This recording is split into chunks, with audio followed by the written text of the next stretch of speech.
जय श्री राम भाइयों, जय श्री हनुमान। यदि आप हनुमान जी को खुश करना चाहते हैं, प्रसन्न करना चाहते हैं, तो आज का वीडियो अंत तक अवश्य सुनिएगा। जो कैसे हनुमान जी को प्रसन्न किया जाता है, कैसे हनुमान जी खुश रहते हैं, किस समय में पूजा करें तो हनुमान जी खुश होंगे। आज मंगलवार है और हनुमान जी पर ही जो भी बोलूँगा आज श्री हनुमान जी के ही बारे में बोलूँगा। और हनुमान जी की कृपा पाने के लिए हम भी बोलते हैं और आपके लिए भी बोलते हैं। तो वीडियो को, प्रसंग को अंत तक अवश्य सुनिएगा। जो किस समय में पूजा करें हनुमान जी का, तो हनुमान जी अति प्रसन्न होते हैं। बात पूजा पाठ तो सभी करते हैं, सब लोग करते हैं।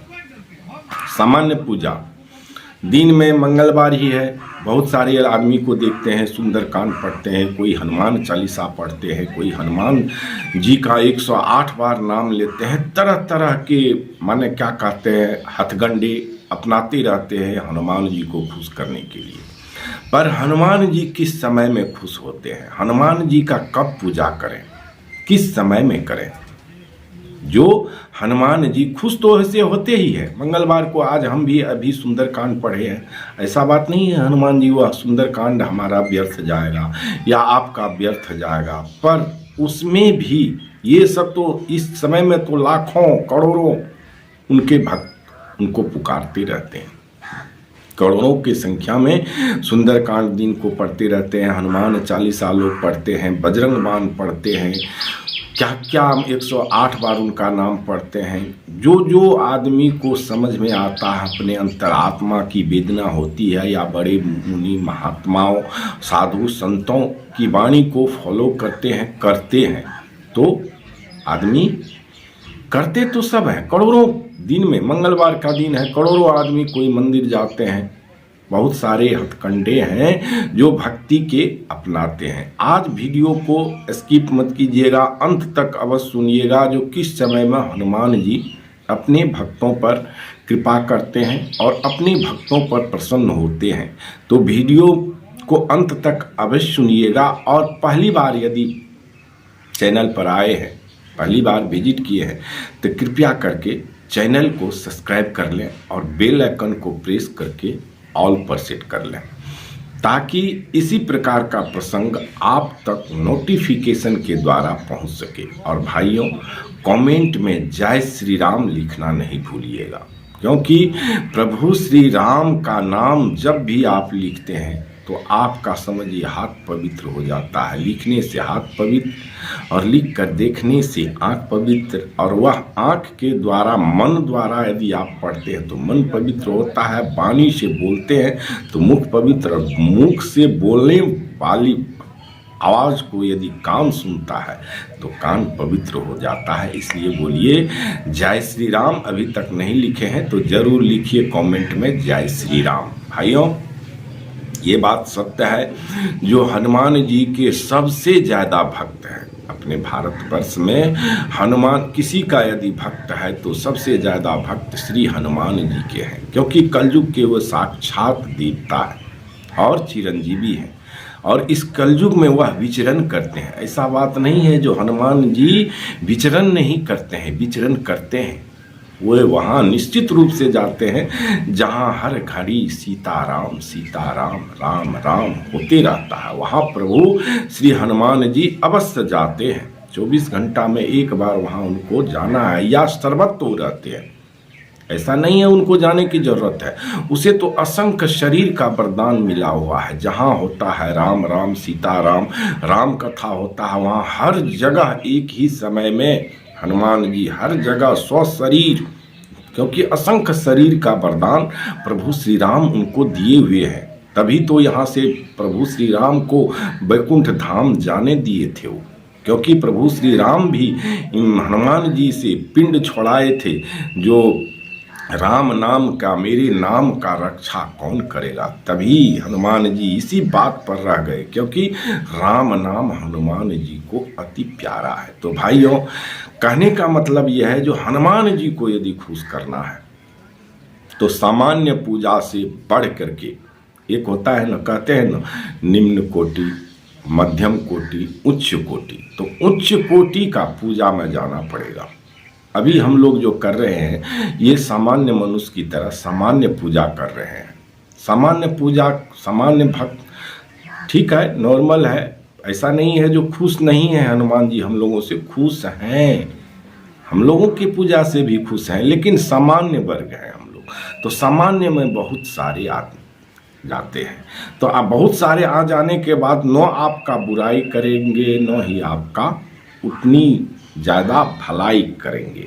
तो हनुमान जी सामान्य कोटि के भक्त को भी देखते हैं, उसमें से थोड़ा सा ऊपर उठना पड़ेगा। ऊपर उठने के लिए आपको हनुमान जी का पूजा एकदम पाठ, कोई भी सुंदरकांड का पाठ हो, हनुमान चालीसा पाठ हो। आप सुने होंगे, यदि श्री राम भद्राचार्य का माने क्या कहता है सुनते होंगे प्रवचन, तो उन्होंने भी बोले हुए हैं, बड़े संत हैं श्री राम भद्राचार्य जी, उन्होंने भी बोले हैं जो सुंदरकांड का पाठ 9 बजे रात्रि के बाद करना चाहिए। आप यानी 9 बजने में 5 मिनट लेट है, आसन ग्रहण कर लीजिए और तब तक अपना पूजा का सब सामग्री 9 बजे के बाद शुरू कर दीजिए, ताकि उस समय में किया गया सुंदरकांड का पाठ क्या होता है, तो पूरा वातावरण निश्चिंत होते हैं। प्रभु श्री राम आराम करने चले जाते हैं, हनुमान जी फ्री होते हैं। उस समय में हनुमान जी विचरण करते हैं और उसी समय में उन्होंने लंका जाने का अपना प्लान बनाया था, लंका जाने का।